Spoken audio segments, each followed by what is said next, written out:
Greetings, salutations, respect, and love. I am Scott, and you, my dear friends, you've wandered onto the Prog Corner where I'm waiting for our special guests.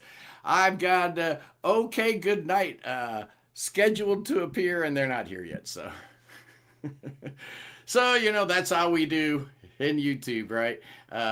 First, before we get started on anything else, I just want to say yesterday's stream was outstanding. We had a great time talking about best third albums. It was a really good time. But more importantly, boycott Buc-ee's. Oh, yeah, I was so excited that we got a Buc-ee's, and then it turns out that anybody with like an animal in their logo, they're going around suing. I mean, it's just ridiculous. It's absolutely insane. And secondly, I don't want to hear any more nonsense from you clowns. Pink Floyd is Prog. Put that in your pipe and smoke it. Man, it's unbelievable. We've got Augusto joining us. He's in the green room. Here we go. Hey, what's up, man? Augusto, how are you? What's up, man? It's doing good. How are you? Good, good, good. We're waiting on Casey and Martin, but in the meantime, we're just going to talk about some stuff. Yeah, what is Buc-ee's? Ian LaBelle wants to know.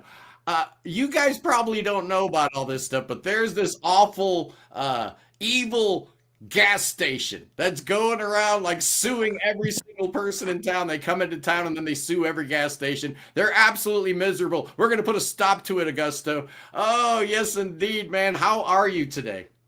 Doing good, doing good. How are you, man? Okay, well, we've got the star of the show in the green room. Casey's here. Good Hi. morning, Casey. How are you? Good. How are you? Just waiting on Martin, but that's fine. We are live, so that's how I Awesome, like to awesome. do. I I like think to. Martin, in the end, won't be able to join today, unfortunately. He's going through some stuff, so it's just going to Uh-oh. be us two. Oh, that's all right. That's all right. Two founding members, so it's all right. We're not hating on anything, but I just wanted to ask: would it be okay if we play a video? Yeah, do it. Sure. I'm actually thinking about playing the 22 video because I'm in love with it. Good morning, Jeff Shilka, all the way from Michigan. Ian LaBelle, all the way from British Columbia. We got Zeb from Norway here. Peter the drummer. Damn. Hey, Peter the drummer, you're in a good place today, man. We've got a drummer extraordinaire on the stream. And so, first of all, I wanted to talk a little bit about the new album. What in the world took 3 years? I mean, I guess we went to a four-piece. We were a five-piece, now we're a four-piece. Big changes in OK Goodnight Land. What's going on? Yeah. Yeah, we definitely went through a lot of change in lots of different ways, but the album that we made in 2023 was a concept album, which we all kind of knew was going to be a very particular kind of undertaking. And challenging, but in all the best ways, which it was. And we were so happy to kind of explore that side of our sound and build a story very, very meticulously, with our sort of weird proggy sound and represent in that album. The fun of it was representing like different animals. Yeah. Basically in a story. So it was really cool. But when we were done with that, we ended up parting ways with our lead guitar player, Martin Gonzalez. And then we really just decided that we wanted to explore and like experiment and just see kind of what comes out with it just being me and Martin de Lima and Augusto and Peter. So yeah, we decided to go the complete opposite direction and kind of just write freely. And that's where Stop Go came from. And Death to Buc-ee's, absolutely. we don't Paul. like Buc-ee's. Oh, Okay. Yeah, they've been Oh, I'm- shitting on Buc-ee's. I'm at Nice. war. Okay, I'm at you'll have war to with tell us Buc-ee's. about that. Oh later, man, 'cause- they're an evil gas station chain, man. They're based out of Philadelphia, and they come into town, and their people scatter like the four winds go into every corner of their new market, and they look for any gas station or any business. Or there's even a town called Beaver Creek in Ohio, and they're trying to sue them. It's just Oh, ridiculous. They What think the they fuck? own the beaver. You don't own it, man. Oh, we're yeah. gonna get you. We're gonna get you. Evil Interesting. corporations don't sit well in the Prague corner. Absolutely Yeah. not. Okay. Now, Hey, I'm all about that. That's did you cool. That's cool. guys think about maybe doing another concept album? Because I gotta say, the Fox and the Bird really resonated with people, man. A lot of people absolutely love that album. I came into you guys from that album. I did not hear the debut, which I've gone back and listened to Limbo since, but you had to have been tempted to kind of do the same thing all over again, right? Because 2023 was your breakout year, so why not do the exact same thing again, right? Yeah, I think we we definitely like have talked about doing something similar maybe in the future. I don't think we wanted to necessarily do the same thing like twice in a row, you know. And if we like ever embark on doing a concept album again, I think we'll also try and find a way to make it different from the previous one, you know. I think we all like artists who keep pushing their boundaries and never Oh, yeah. repeat themselves. So it would be kind of against our philosophy to do the same thing twice. So hopefully there'll be something like that coming, but I don't think it'll be like the exact same thing. Or we'll try and find like a different angle to the concept album that makes it interesting to us as well, you know, as artists. Speaking of artists that never sit still, that are always looking for a new sonic territory to explore, you guys are going on tour. It's your biggest tour yet, and you're bringing in tow for a few dates. Oh, my good friend, Vikram Shankar. Man, oh man, Oh, yeah. Lux Terminus is going to be opening for you guys on a few dates. If you don't know this guy, this guy's killing. ridiculous, man. I've never Yeah. heard anything like this band. I really Yeah. haven't. What a show that would be, man. Seeing you guys, and I guess you have Eve playing with you on a few dates. Yeah, Yeah. on all of them. Oh, Yeah. she's with you on all of them. Wow, wow, Mhm. what a great guitar player. If you guys don't know her, Eve Smith, I think is her last name, but she's just dynamite. I guess another one of you Berkeley people, right? Yes. What's going on there, man? I mean, I'm looking at it. I did a little research because I've always been fascinated with people who are better than me. Back in 1980, I auditioned to study at Juilliard, and they laughed at me. I was awful. I was terrible. So Berkeley was never in the cards for me. But I'm looking at some of these alum, man. You guys are in good company there, like Jeff Berlin and Al Di Meola. I mean, Melissa Etheridge, Donald Fagen, Jan Hammer. The list goes on and on and on. It's like over 300 Grammy Awards won by Berkeley graduates or people that went to Berkeley.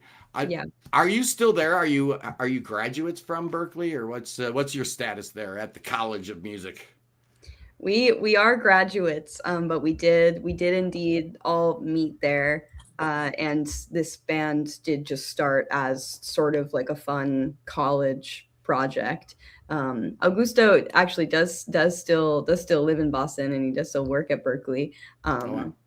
But yeah, super insanely lucky to have gotten to go to that school. Does your dad work at Berkeley? He Casey? did. Yeah, He did. He's not there yeah. anymore. Yeah, Okay. my dad, Jeff Williams, he was an assistant professor there, which was a huge part of why I ended up, going Sure. to Berkeley. It was the obvious choice, and I only applied to like 3 schools because I kind of knew it was going to be Berkeley or bust. Yeah. So Yeah, same. yeah. Hey, here's a good friend of OK Goodnight, the great and powerful Ian from Rhyme Signatures. Oh, yeah. Who just Hi. recently, you see that? Best vocals of 2026. Oh, Yeah, yeah. yeah, we That watched video that. is It was great. great. Yeah. He's awesome. He's a good friend, and he absolutely thinks you guys are top tier modern prog. I couldn't agree more. I mean, Thank just you. looking at this Berkeley list, it's still just blowing my mind. Like Juliana Hatfield went there. Yeah. That's awesome, man. Bruce Yeah. Hornsby, Bob James, Keith Jarrett, Quincy Jones. I guess he went for a year. maybe a semester. He didn't need Berkeley. Diana Krall, both Joey Kramer and Brad Whitford from Aerosmith. I didn't know Aerosmith had Berkeley people in it. I mean, we know about Dream Theater and Big Elf and Big Thief, Native Construct and stuff like that, but Aerosmith, it's just amazing, man. That's I feel crazy. like I missed out. Yeah. Hey, I mean, also, like, I will say that sort of trend of a lot of people going to Berkeley and just like experiencing it or going for a semester or a year or however long, like that has become increasingly one of the most popular things to do, especially because it's one of the most expensive institutions in the country. Right. So I feel like a lot of the best people that I met were passing through, or they were just getting themselves, they were connected, but didn't go to Berkeley. There's a lot of people that we know that we think of kind of as classmates, but really they're colleagues in the music scene, and they've embedded themselves kind of with the Berkeley group, but they didn't actually go to Berkeley for one reason or another. And so I think there's a lot of ways to be kind of like looped in without necessarily having to go. And educationally, it was a great school, but like we all agree that the thing we got the most out of it was meeting each other, and such a diverse international community of students at that school. That's the coolest. And as I continue reading off the alumni from Berkeley, John Mayer, Charlie Puth, St. Vincent. So it's not just a bunch of esoteric people like playing oddball jazz music. These are mainstream folks, man. Howard Shore. Yeah. Holy it's crazy. cow. Holy cow. Billy Squire went to Berkeley. I did not know that, man. That's just so awesome. I didn't either. Steve Vai, of course, Joe Zawinul, Amy Mann, and Esperanza Spalding. The list just goes on and on. I just thought that was absolutely amazing. Now, your tour. This is the biggest tour you guys have ever done. I know you did some like festival dates in June. How'd those go? It was awesome. It was awesome. Yeah, we went over to Europe and played a few shows over there, Germany and the Netherlands. It was amazing. It's always so cool to go over there and see that there's people who actually listen to our music there, which is always surprising. Shocking, right? Yeah. People actually know your music. So anybody blow you away? Any other bands that you saw that you were impressed with? Yeah, I remember we played a few shows with this band Bentos from Italy. Oh, yeah. They were killing. Those They were guys killing. are sick. Yeah. Yeah, amazing stuff. Inside Out Records, a good signing by them. So the tour proper, this is the biggest tour you guys have ever had. This is like 24 dates in 29 days. Kicks off in Boston. Of course, it kicks off in Boston, October 28th. So almost like an Halloween Eve kind of show. And then you guys hit the road. You guys are serious, man. Let's see. Just for all the people out there, if you live in New York City, get your tickets. If you live in Philly, get your tickets. Raleigh, North Carolina, Nashville, Orlando, Atlanta. Yeah, I'm going to mention them all. Houston, Austin, Dallas. So if you're in Texas, we got you covered. Las Vegas, Los Angeles, Portland, Seattle. Somewhere in Utah. I didn't recognize where it was in Utah. Denver, Lincoln, Nebraska, St. Louis, going to Reggie's in Chicago. Oh, man, I'm tempted. We love Reggie's. We love Reggie's. It's like a 6-hour drive, but I'm tempted. And then you do 2 dates in Ontario and then 4 dates in Quebec, ending November 29th in Quebec City. That's a pretty ambitious itinerary. Are you guys looking forward to this? Yeah, it's definitely a hefty tour. Yeah, I mean, we've really been like you said, like it's been like 3 years in between releases. So we've just really been like hunkering down, getting this writing done, trying to stay motivated and inspired and really just keep things moving. So we really like didn't get to do a whole lot of playing, at least last year in 2025. So I think we were just super ready, like super gung-ho for let's do another full tour. Let's hit the cities that we haven't hit yet, which even then, I mean, we like can't get to every single place that we want to get to. But yeah, and hopefully more such as Vancouver. I'm sorry, Ian. Not I know. Vancouver. I know we That's- haven't been able to fit it into the routing yet, unfortunately, but we do really want to come. We always want to go wherever we're welcome. That's like the takes best part a of like while. when you announce a tour is going to the comment section and seeing everybody complain that Yeah. oh, you're not coming to Des Moines, Yeah. Iowa. I Or know, Of course I Brazil. we're know. not. Yeah. Well, let's see what Ian's saying. Are you guys familiar with Exploring Birdsong? Oh yeah, their new album is outstanding. Really, really cool. Yeah. Are you Yeah. aware of them? Yeah, we are. We'd love to do something with them. Hopefully, at some point that'll happen. We want to head to the UK too at some point soon if we can. So that would be amazing. Yeah.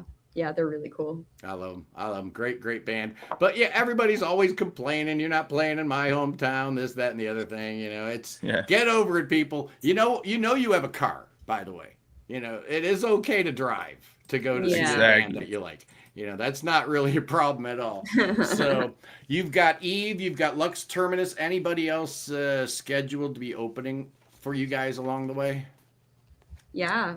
Yeah, Who we else? have some other like two Snooze. other great bands Oh, called yeah. Snooze and The Anchorette, which we got to see Oh, in Montreal last year. It was like our one sort of big gig last year was in Montreal at Prague Storm, and it was Yeah. the first time for that event as well, which was an honor to kind of be a part of and like get that started. And the community already is pretty huge, and Montreal was super cool. So yeah, can't wait to go back. And yeah, the Anchorette Montreal was really knows their dope. music, and the Anchorette. Wow, that debut album was outstanding. And Yeah, honestly, they're killer. any album with Andy Tillison on it, I'm gonna be super interested in because I'm a huge fan of the Tangent and everything they do.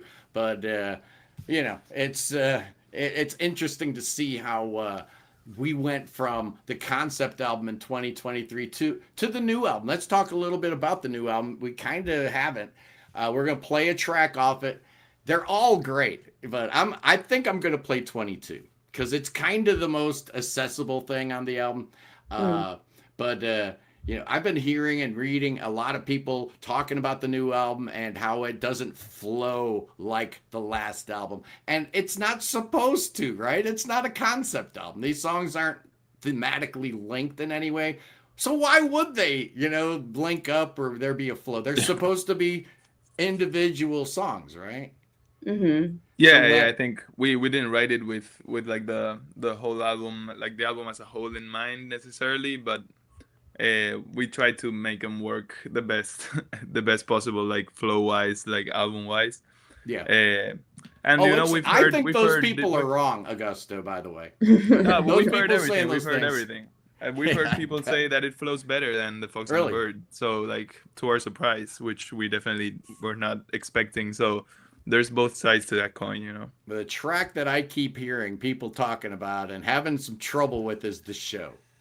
Oh, yeah. Yeah. And you knew that was going to be the case, right? You knew what you were doing, right? That song is so weird, and it starts out so not like OK Goodnight, and it's like, what in the world is this track? And then, just relax, trust in your band, right? Trust in OK Goodnight. They're not going to steer you wrong. About halfway through, it gets all crazy and weird and polyrhythmic, and it's like, okay, this is what I want out of this band. And in fact, it's become my favorite song on the album. Because it's like just kind of like confrontational and like in your face. Like you're not supposed to like this album, but man, do I ever. Yes, Johnny D from the band Stogum. You absolutely need to check it out. Now, this cat here, Johnny D, he started a band back in the 70s, and 48 years later, they put out their first album last month. Oh, damn. Congratulations, Johnny. 48 years later, Johnny. Absolutely. Yeah, and awesome. Ian talking about Peter's bass playing. And I got to say, I hate to give him credit because he's not here, but he kind of steals the show on this album, doesn't he? It's just incredible. Yeah. We were. It's like awesome to see the love for Peter and his bass playing. It's like definitely the album where he gets, and the bass as in general gets like featured so much more. I think him being a part of the writing process for the first time really influenced that a lot, and like also not having such a like focus on like lead guitar this time also Right. kind of opened up a lot of space for the bass to shine through. Mhm. So it's awesome, and hopefully he'll keep it up. I'm sure he will. Yeah, and I was thinking that maybe, slimming down to one Martin might have opened up sonically a little bit. How does it feel as playing as a 4-piece versus a 5-piece? Do you miss Martin?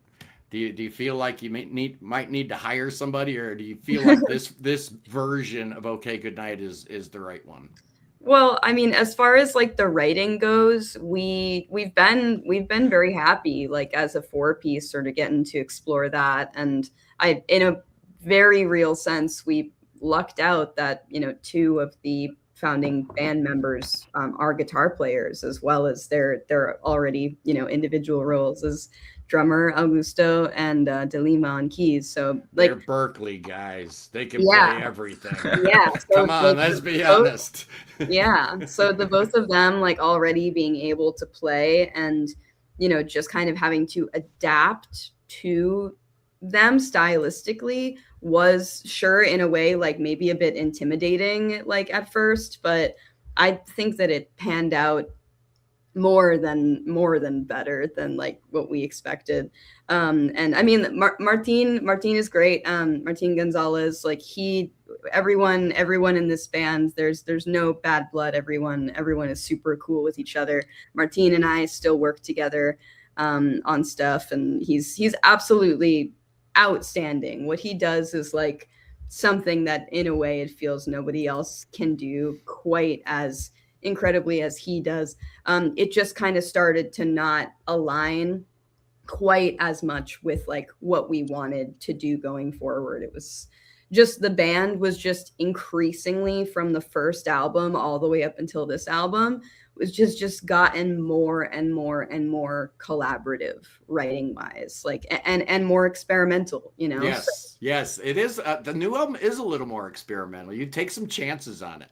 Yeah. No, for sure. And it's like you're not afraid to hink up a 4/4 beat, right? I mean, a lot of times when there was weird stuff going on rhythmically with your band, especially on the last album, it was because it was in a weird time signature. And some of these songs sound all weird, and then I'm counting beats out, and Augusto's just laying down a weird syncopate. It's just amazing what's going on this record. And Goran from Bosnia. Never heard their music, but I'll check it out. I'm going to do you one better, Goran. You don't have to leave the stream. We're going to check out a track from the new album right here, right now. It's called 22. Not to be confused with Blonde Redhead's 23. Cool. But that's a whole other issue. Please don't tell Bucky's about the fox and the bird. Bucky's is not in my good graces, absolutely. So here we go. Here's 22, kids. I really like this song. I hope you guys do too.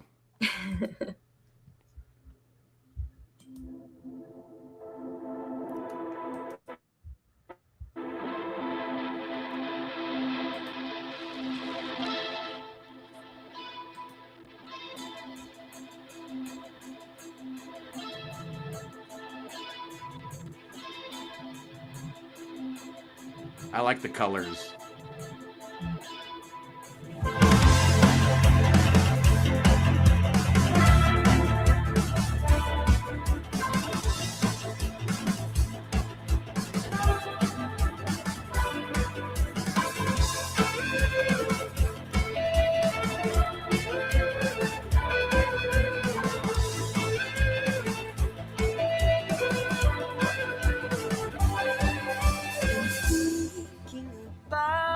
How my words won't come out, I'm in trouble. Where's the panic button?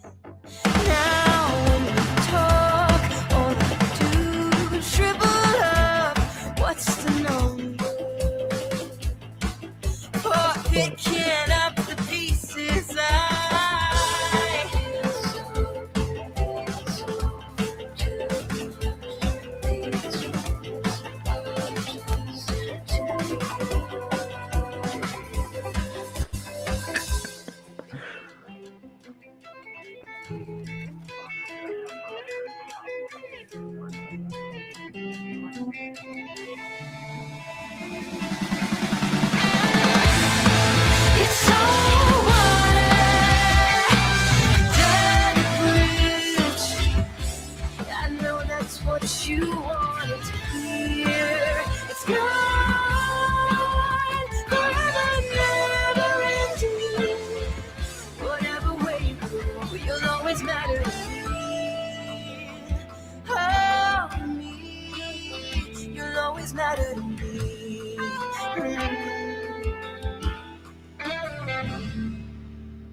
Pick up the phone, Casey. Who's calling?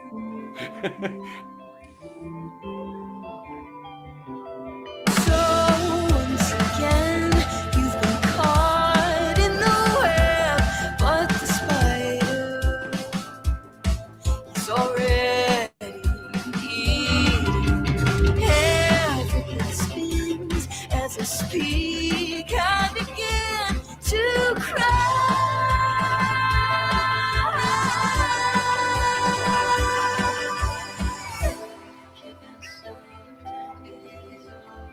Too much. These rooms are just too cold.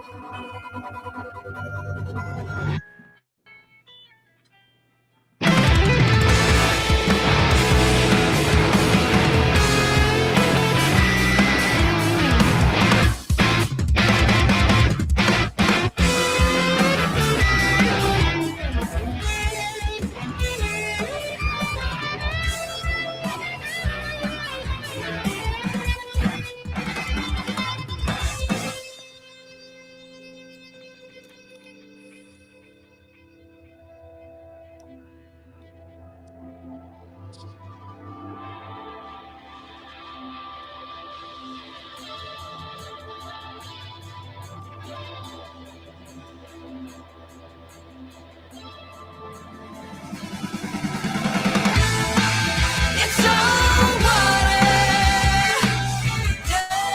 devilish. I know that's what you wanted me here.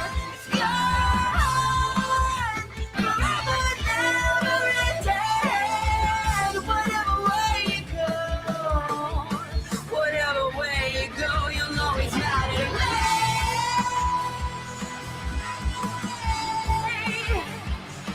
What a liar.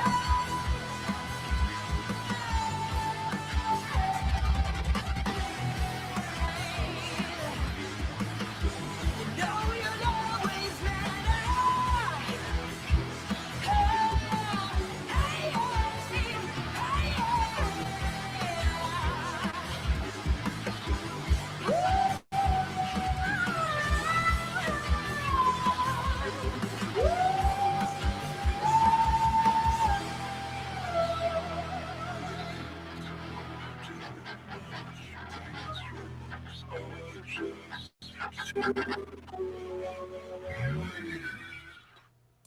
I love it.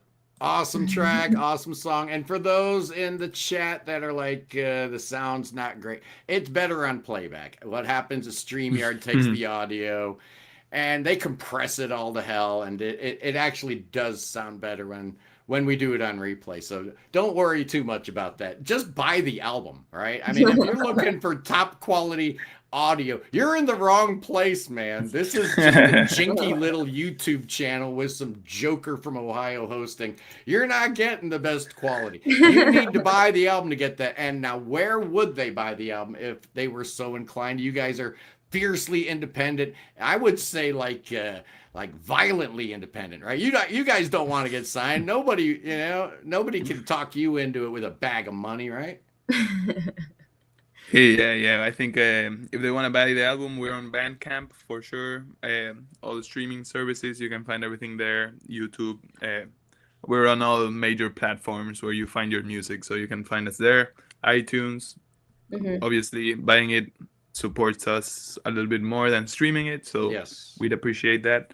And for sure, we like being independent. We like having our control over what we do. So unless something amazing comes up and it's like a no-brainer, we'll try and keep being independent and like doing what we like and how we like to do it. Yeah. And another disclaimer for you jokers out there that are listening to that and say, that sounds like the Joy Formidable, which that song actually kind of does. And that's not a bad thing, because that's an amazing band out of Wales, by the way. But the rest of the album has more like a Mars Volta or Animals as Leaders even sometimes. There's a lot of proggy goodness. That's the most accessible song on the album. And there's still lots of real proggy goodness in there if you pay attention. Great track. Love it. So far, how have you been? Have you been happy with the response to the new album? Yeah, it's been great. I mean, I think like, you know, we like all of us kind of had like mixed feelings about putting out the album, but those for all of us were mixed with just being extremely happy and proud of it as individuals. Like I guess Yeah. at least for me, this was like really the first album I've listened to it a lot. I've listened to this record more than anything I've ever put out into the world, and that feels really like nice. It feels really nice to not be like, oh yeah, I never want to listen to that ever again. You know, like, Yeah.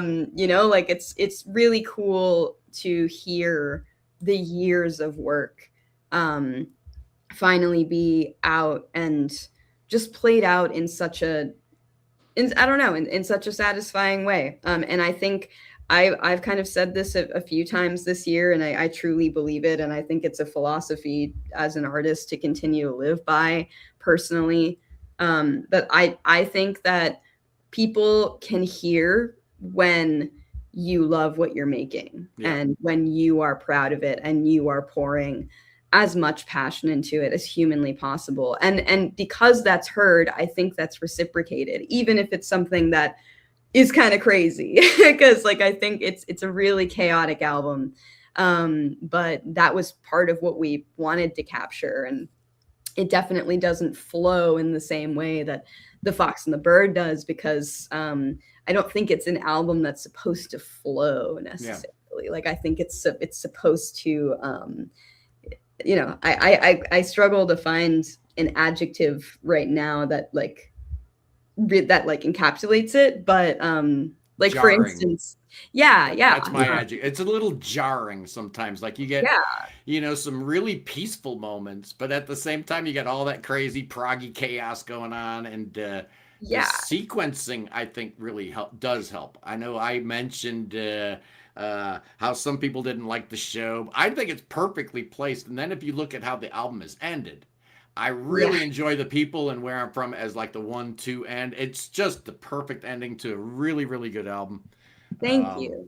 Yeah, I was gonna mention that like for instance, at least for me, that transition between Call Me Away, which is probably the most gentle, you know, dramatic song on the record.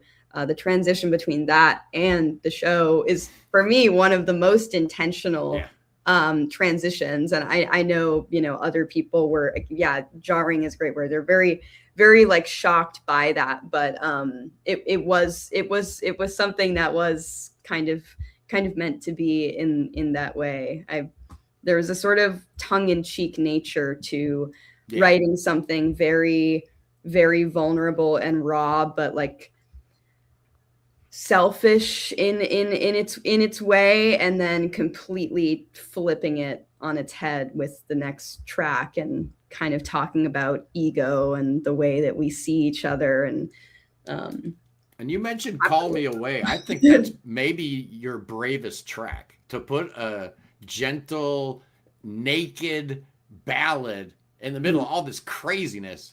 I mean, it almost points to like kind of like a new direction for the band if you guys wanted to go like that route. Yeah, thanks. Yeah. I think, you know, in The Fox and the Bird, there's also some very like kind of peaceful ballads as well, like moments, the bird or the raccoon. So it's something that we had been kind of experimenting with from a little bit before. I think this is probably like the first one that kind of stands on its own. You know, the other ones work in the context of an album. But it was beautiful. Peter came up with that opening, like those opening chords, and we probably will love to keep doing some stuff like that. I think every album has to have personally like a little like peaceful moment, you know. Like I think especially in Prague, where there's so many crazy things, having one song where like you get to rest for a little bit and maybe cry a little, you know, it's nice. You need a little bit of that, right?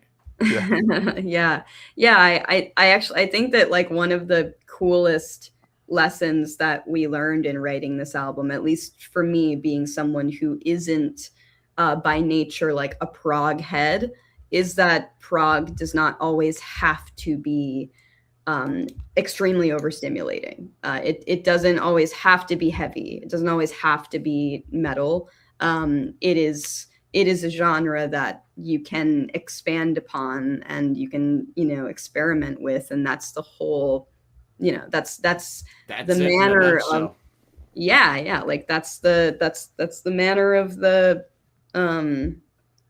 medium, I guess, prog as a medium. And I think that's part of what makes this album so weird, but in a fun way. It is. It's a weird album. You're a weird band, by the way. You're kind of a weird band. I remember great to hear, man. When people first started talking about your last album, The Fox and the Bird, and I looked at the album cover, I thought you guys were like a folk prog band, like troubadours playing mandolins and whatnot. Yeah. It was like that album cover was a bit deceiving for me. And then I put the needle on. I'm like, hey, wait a second. Not exactly what I was expecting, but I love that about prog. And the thing that prog rock that I always talk about on my channel is that it's not really a genre, because you can't tell me Dream Theater and Renaissance sound the same. That's not the same genre of music. It's not. They're totally different.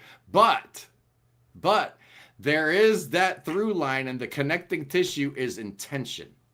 Mm-hmm. Prog is not a genre. It's an intention.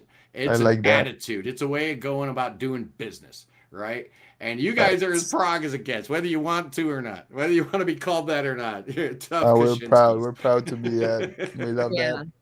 Yeah, totally. Oh, man. It's been awesome having you on. I've got Casey and Augusto from the great band OK Goodnight. They just dropped their third album, which we listened to a song off of. I hope you guys enjoyed that. I guess we didn't get a copyright strike yet, so that's good. Because sometimes they'll cut the stream off right in the middle. I've had that happen where we're doing a live stream. I'm like, I want to play a song by this band, and then next thing you know, it's like they just shut me down. But I've learned that if it's a song that's not been released, they have a problem with that. So the album's already out, so I guess we didn't run into any problems. It's called Stop Go. It is self-released. Get it on Bandcamp. It's available on digital. It's available on CD. It's also available on vinyl, which I will be picking up my vinyl soon. Absolutely. Because this album is terrific. Really, really good. Wish we had Martin here and Peter, but they're here in spirit, right? Yeah. Always. They'll be watching. Augusto, Casey, what's the plan? You guys got a couple months before the tour kicks off. So are you going to be rehearsing like crazy, or what are you going to be doing? Well, we've all got kind of our own stuff going on in between things all the time. So we will be rehearsing like crazy once we get together. But between now and then, we've got rehearsals, some other performances that some of us have going on. We got work, and we got, maybe writing to do, maybe planning for some fun things next year. So right, well, let's do away with that work thing. Let's all put our heads together and make sure that you guys can make a living out of music, and no more of this day job nonsense unless it's music related. Oh, totally. I that's think we're mostly pretty music focused, even if it's work besides the band. But that's the goal. That is the goal. That's my goal here too. I have a regular job, but not for long. You're killing it here, man. It almost hurts my heart when I see that I make more money than most of the bands that I cover on this channel. That shouldn't be. The world is just wrong, right? Some idiot with a smartphone can just come up and bloviate ad nauseum and make more money than most of the bands I talk about. Not cool, not right, but that's all right. I'm not going to look a gift horse in the mouth, man. We do what we do because we love the music, right? Yeah, exactly. You're doing an awesome thing by uplifting the bands and promoting them and chatting with them the way that you do. I mean, I could talk about Yes and Genesis and Emerson, Lake and Palmer and King Crimson until the cows come home. That's no fun. It's already been done before. How many people have had OK Goodnight on a live stream? There you go. That's what I'm talking about. Exactly. Breaking barriers, man. Oh, man. It's been great having you guys on. All the best. Really, really liking Stop Go. Check it out. You heard the video. The rest of the album isn't even like that, man. The whole album is just so many different things going on all at once. I absolutely love it. That's my kind of prog right there. I love it when I listen to a song and like there's that chord. Like I wouldn't have picked that chord. What's that chord doing there? Why did he go there? That's what I absolutely love about your music is I get that like 3 or 4 times every song. Yeah. You know? That's And awesome. that's what I enjoy. Yeah. Well, thanks, guys. It's been my pleasure. Join me tomorrow. Oh, I'm excited, man. Tomorrow on the program, I've got Norway's Sycophant. Oh, man, I love this band so much. This is their second album. That's a killer cover. Oh, they're so good. If you like Pink Floyd, you're going to love Sycophant. They're very cool. Pink Floyd is prog. Very prog, yes it is, just like Pink Floyd. And then Sunday, Ted Leonard and John Baygold from Pattern Seeking Animals. This is not their new album. I don't have it yet. They haven't shipped it to me. And then in a couple weeks, I've got another Boston artist. I don't know if you guys are aware of this, Kim Chin Gibbons. Oh, She was in a band called Sunset Mission. Cool. Oh, her new album is called Coming Out, Math Rock, and Morning Murder. And she is fantastic guitar player into all that math rock and all that, weird stuff like, Berkeley students might know about. Yeah, I would love to check Nice, her out. I'm going to check her out. Oh, she's amazing. She's really, really great. But anyway, oh, yes, indeed. That's all in store here in the Prog Corner. I look forward to seeing you guys. I love you guys. Peace in the Middle East. Free Tibet. Free Ukraine. Free your mind. Free beer. Free Willie. Free those Epstein files. And God save the king. Save King Chucky. Save him right now. That boy's got the cancer. Bring him to Ohio. Oh, yeah, bring him to Ohio. We're going to sue him because he has a beaver on his shirt. Oh, burn the beaver. Oh, Bucky's, you're going to go down, buddy boy. Yes, indeed. The King of England's going to see to it. Oh, yes, indeed. We got thoughts. We got prayers, spells, and incantations for that king. Oh, yeah. And then my good friend Billy Bob's going to bust out them snakes. Oh, they're not going to hurt me. The snakes aren't going to hurt me because I got the armor of God on me. Oh, yes, indeedy do. I love you guys. I'll see you. Peace. Bye. Thank you.